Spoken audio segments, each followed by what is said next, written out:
I know nothing about WikiLeaks. It's not my thing. And I know there is something having to do with Julian Assange.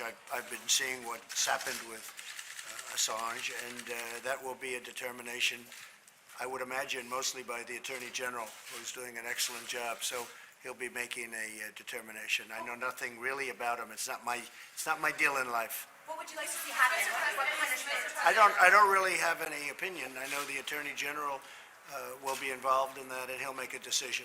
On this episode of Just Informed Talk, we're going to look at the latest new Q post, and we're going to talk about what the bigger picture of the whole Julian Assange arrest could be. Not only could it be much more than we imagine, but it could be all a part of the plan. We're going to talk about that and much, much more, including a new revelation about the Steele dossier and what its actual intent and purpose was. So you guys are going to stick around to check that out. Hi, and welcome to another episode of Just Informed Talk. I'm your host, Craig, and I always like to start by saying thank you to everyone who's hit that subscribe button. If you haven't, please come here to the landing page, click the big red subscribe button, and make sure you hit the bell for notifications so you be notified when these videos get posted. And make sure you hit the like button, the little thumbs up at the bottom of this video, if you guys like this content and want to see more. So for today's episode, we're going to get right into the latest Q post, which is right here. We have a big post, but there's a lot of other stuff going on in the news. And like I said in the intro, we're going to talk about some bigger picture stuff here that you're going to want to stick around to hear about, because let me tell you, there's some crazy stuff going on right now. And there's a bigger part to this plan that I think a lot of people might not be picking up on. So let's go ahead and get into that. Before we do, I always like to start by saying thank you and telling everyone to come back here and watch these last few videos if you want to get caught up on the latest Q post. Also, if you don't know what QAnon is and you're new to this whole thing, please come here and watch this video. What is QAnon, the Great Awakening? It'll give you all the information you need about QAnon, the Great Awakening, how to get involved, where to find the information, so on and so forth. So without further ado, let's just get into the latest Q post, and then we're going to talk about some incredible news stories, and we're going to really try to connect some dots. So I hope you guys buckle up, as Hannity would say. It says, here's Q's latest post, though, from April 11th, which was yesterday. It says, if we are merely a LARP asking questions on the Chans, why are we being attacked daily by some of the world's biggest media companies, social media companies deliberately applying censorship banning, shills paid, inserted to disrupt media matters, blue checkmark coordinated attacks, etc., all for a conspiracy on the Chans? All for a LARP? Why is there a constant flow of disinformation being pushed regarding Q? Example, disinformation push regarding Mueller as a white hat. Fake and false narrative. Think blockade. When you can't attack the information directly, you attack the source. If that fails, you create false, misleading information to discredit knowing select unaware followers would not take the time to self-corroborate the claims. Same vehicle tactics used by fake news media. Logical thinking always wins. Nothing can stop what is coming. As the targets turn to the other side, the attacks will intensify. We have the source, Q. All right, there's a lot to unpack here. Obviously, there's a lot in this, so we're just going to kind of go through it and break it down kind of piece by piece here. Of course, the first thing that Q is always pointing out to us is if this is all LARP, which is it stands for live action role play. So if we're just a bunch of people trying to play out a fantasy on the 8chan boards and pretend like we have insider access when we really don't, then as Q says, why is this movement being attacked by the world's largest media companies?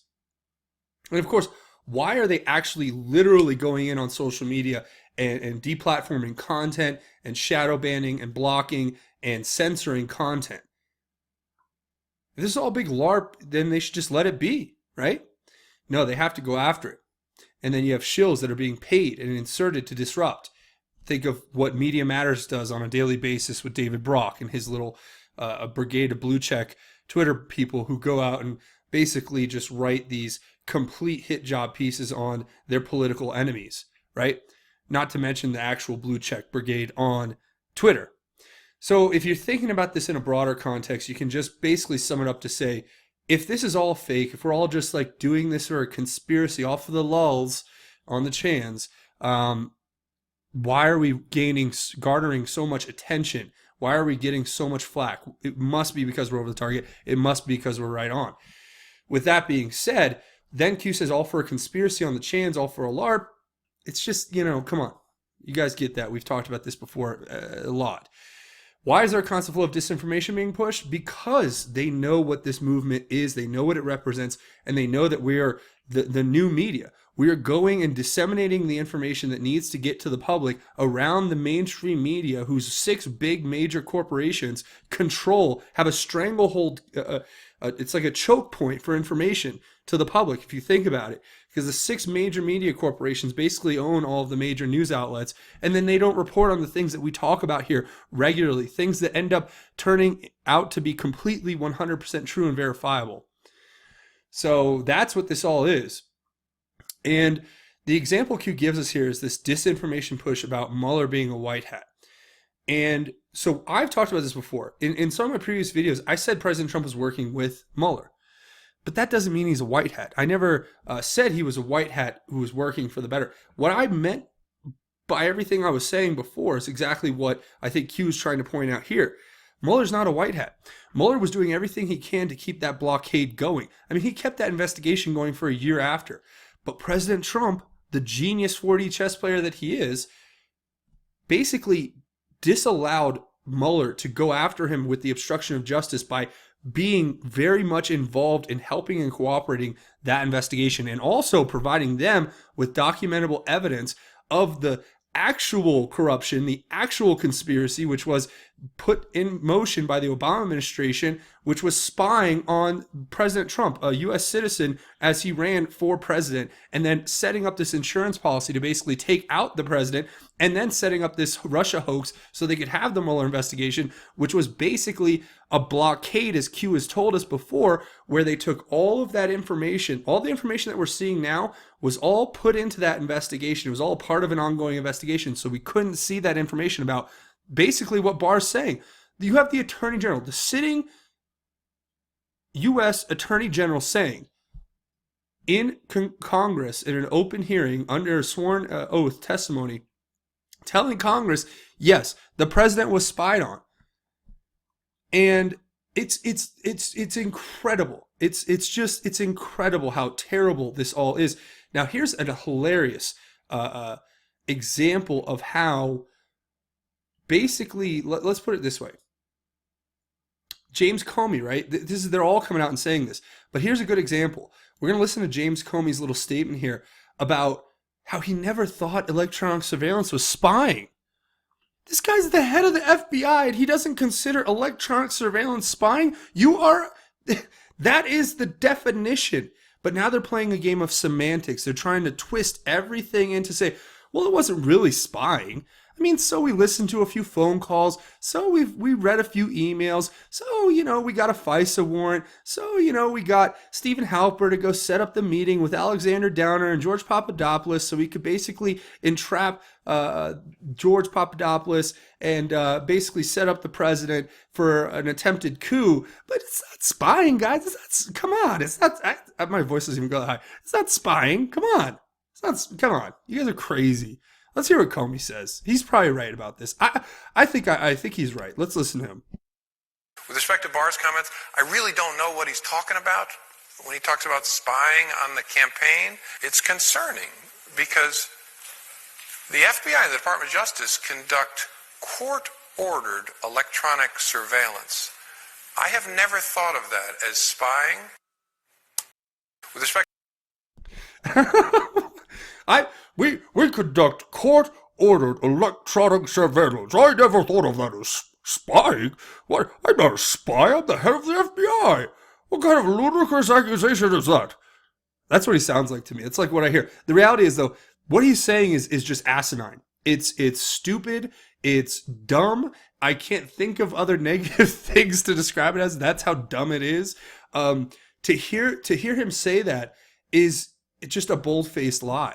And not only that, when he says that comment, I think he probably believes it, but it's like contextually completely wrong because he's not mentioning the fact that the whole FISA warrant was predicated off of false, unverified opposition intel that was produced by the DNC and Hillary Clinton and funneled to the top echelons of the DOJ and the FBI and then used as a predicate to attack the president and to basically attempt a coup d'etat, to overthrow the president of our country.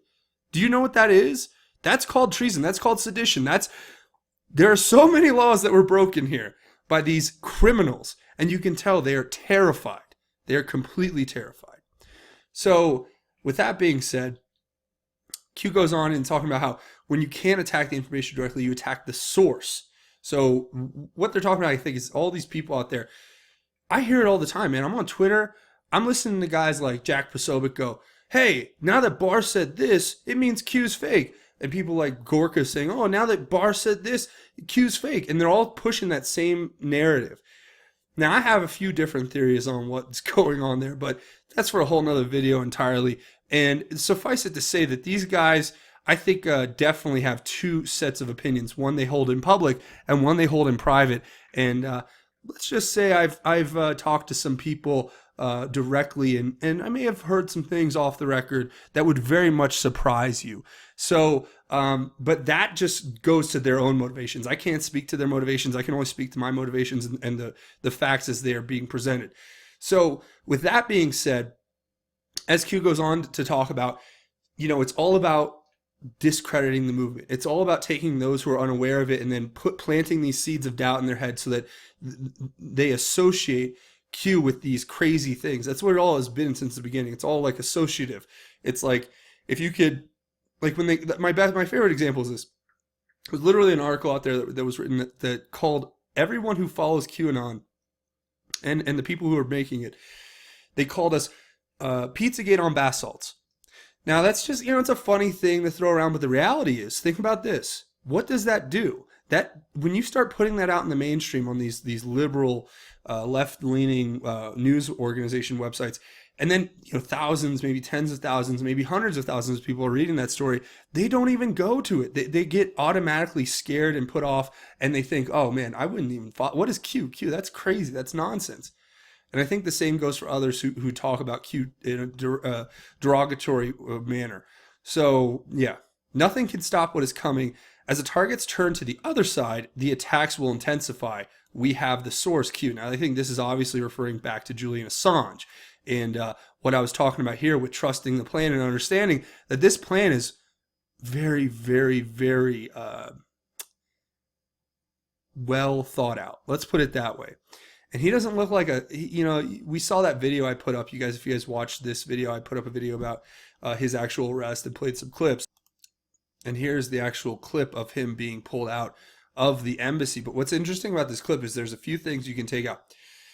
So here he is being pulled out of the embassy. If you guys missed the beginning, here he's being pulled out. He's got a Gore Vidal book in his hands there for some reason. I don't know what. He was probably like sitting reading a book and they came in and just grabbed him. No idea. Anyway, if you guys watch this video, there's a part that people have been pointing out right here, and I'll play it, where he says something to the effect of, it sounds like he says, don't trust the Trump administration, or resist the Trump administration, and then resist, the UK must resist. So he's trying to cover his own butt, but let's think about this more broadly. What would make the most sense? Well, I'm going to go over a theory with you, but first let's hear this clip. I'm going to play it a few times so you can kind of try to make it out for yourself.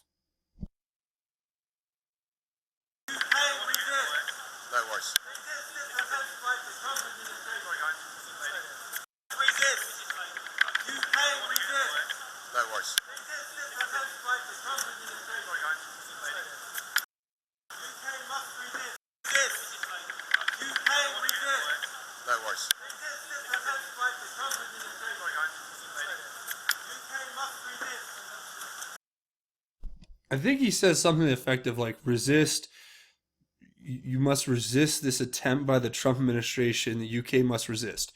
So whatever that's referring to, I think that if you guys know a little term, it's kabuki. It's basically a term that means political theater. It's things that are put on for the masses to basically push them in one direction. Now, I think this could be an ultimate misdirection.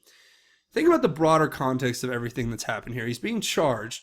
Here's the actual indictment. It was just unsealed today. This is the indictment that basically makes the allegation that he was working with Chelsea Manning, who I'm going to call Bradley Manning, because that's the name that it says here in the court documents. That person who was one of the biggest leakers in U.S. history, leaking tons of data and top secret data, a lot of it, there's people on both sides of this. People who are going to say, there's two ways to look at it, like I said before. You look at it like Julian Assange is a whistleblower, a journalist, a reporter who is just reporting information and facts, and a lot of people consider him quote-unquote hero. Then a lot of people on the other side look at it as, this guy was leaking classified top secret information. He was helping to publish and put out top secret classified information, which is obviously a threat to national security in our country. And in order to make sure other people with top secret security clearances don't do the same thing, you have to have punishment. You have to have consequences. So I think you could be in two camps, but I don't think they're necessarily mutually exclusive. And I'll explain. So I want you guys to think back to that clip you saw at the beginning of this episode, where President Trump is just basically playing dumb and saying, I don't know anything about Julian Assange. I don't know about WikiLeaks. It's not my area. If Barr wants to do something with that, then Barr's going to do it. This whole thing is throwing off the scent of the media. See, because what is really going on here? Remember what Q says right here. We have the source. And if you think about that contextually, what does that mean? This is going to be the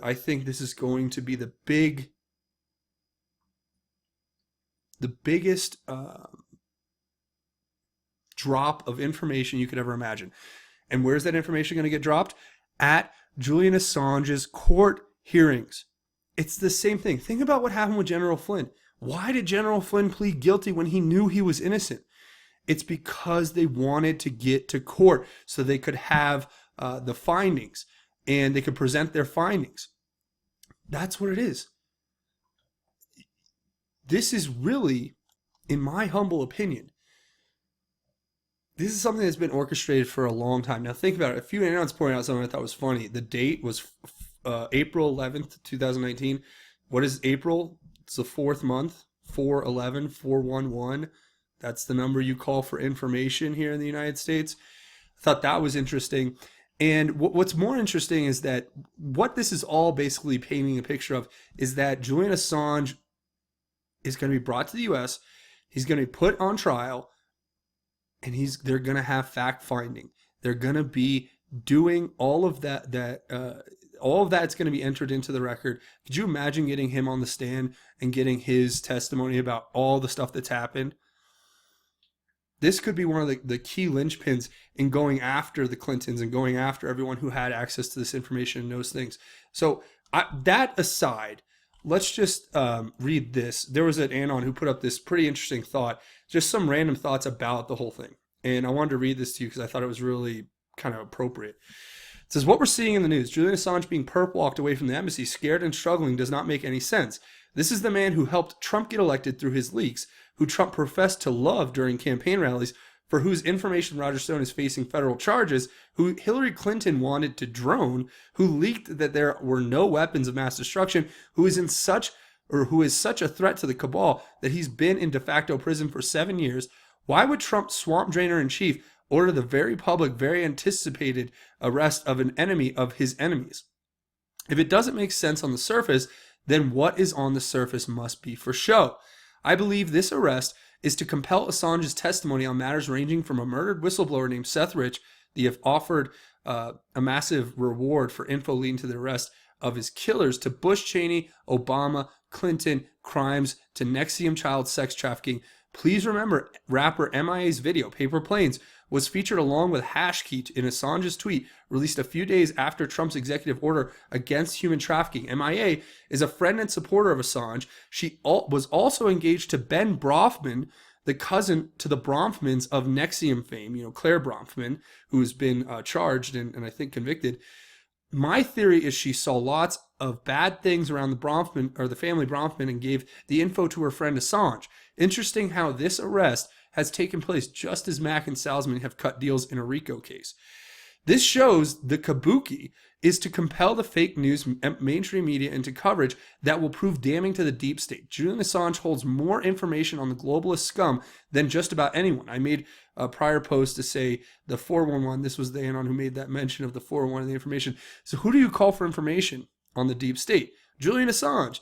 Assange is such a huge name that his being forcibly led away from the must be covered by deep state organs like the WAPO and CNN. It's another Mueller-style Trojan horse.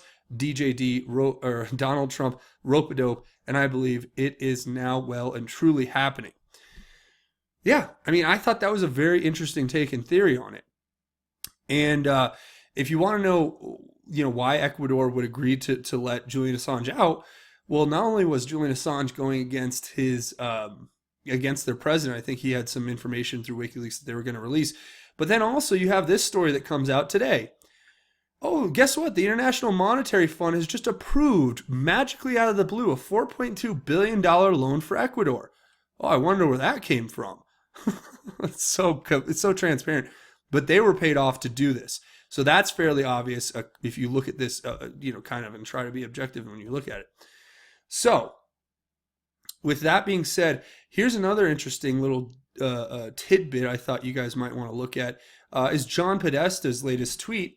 Now, is this some sort of, I'm just asking this question, is this some sort of veiled threat trying to suggest that the people, the guards in the jail should do something with Julian Assange's food? This is how these sick people communicate. And so John Podesta puts out vegan food in UK jails. Wow. I just had to point that out. That one really kind of, I was like, whoa, when I read that, really.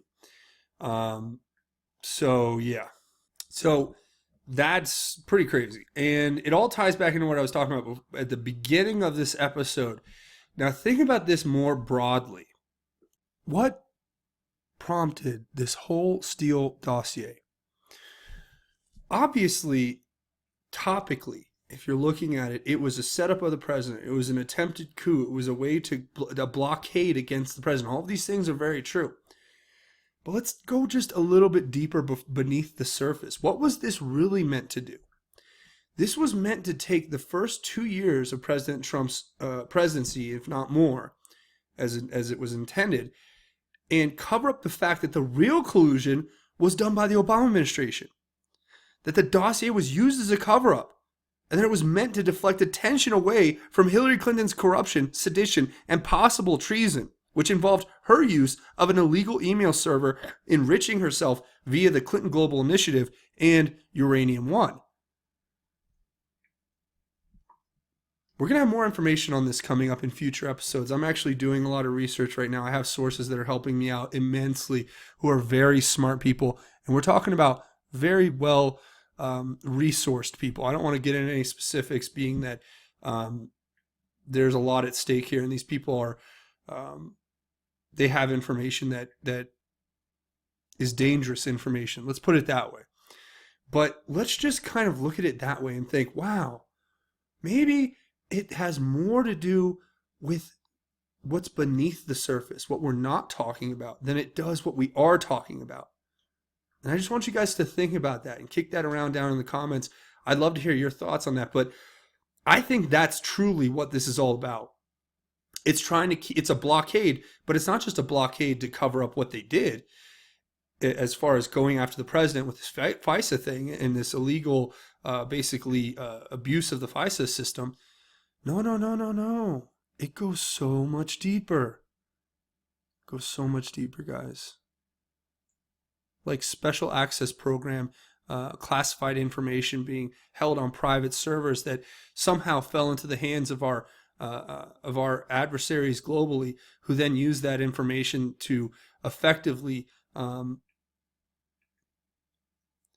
sabotage and hinder the national security apparatus in our government.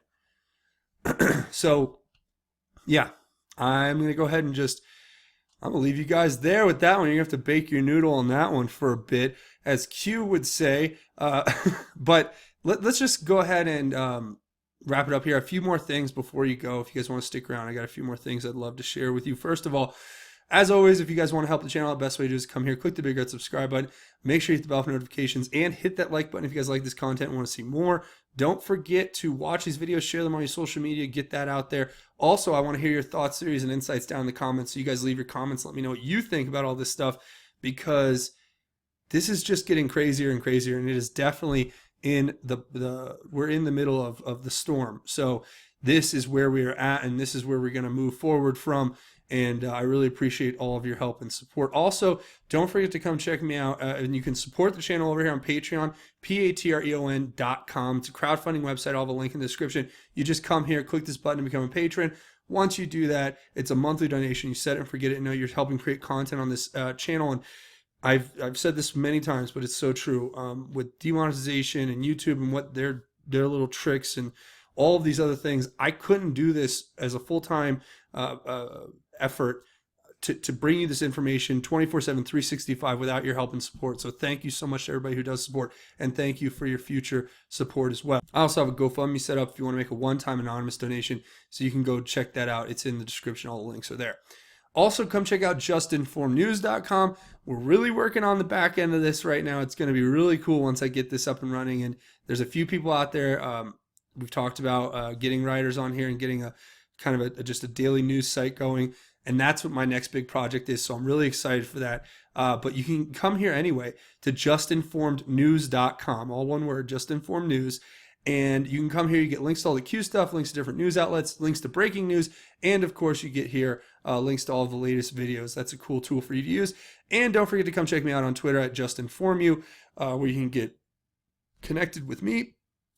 Check out all my cool, funny, hilarious, thought-provoking tweets, and get all types of different information. Just a good way to connect, and I like it because it gives me a way to connect with you guys out there in the audience much more effectively. So if you guys want to do that, you can come find me at JustinFormU on Twitter. So with that being said, the last thing we do here is the most important thing, and we do a segment called God's Grace is Greater, where we talk about God's grace and how it is truly greater. And for this one, I want to share a piece of scripture that's really speaks volumes about what we should do for ourselves. What are the traits of being righteous? And it kind of lays them out here. Psalm 112, I'm going to read the whole thing. It says, Hallelujah. Happy is the man who fears the Lord, taking great delight in his commandments. His descendants will be powerful in the land. The generation of the upright will be blessed. Wealth and riches are in his house, and his righteousness endures forever. Light shines in the darkness for the upright. He is gracious, compassionate, and righteous. God will come to a man who lends generously and conducts his business fairly. He will never be shaken. The righteous will be remembered forever. He will not fear bad news. His heart is confident, trusting in the Lord. His heart is assured. He will not fear. In the end, he will look in triumph on his foes. He distributes freely to the poor. His righteousness endures forever. His horn will be exalted in honor. The wicked man will never see it. Or the wicked man will see it and be angry. He will gnash his teeth in despair. The desire of the wicked will come to nothing. And that's what we have to do, guys. We have to live a righteous life. Exactly like how it said in there is how I make an effort to live my life every day. And we're not perfect. And that's why we do this every day, every episode, I do this. I'm an evangelist. My whole calling is to spread the word of God to everyone I can. And this is what we're called to do, right?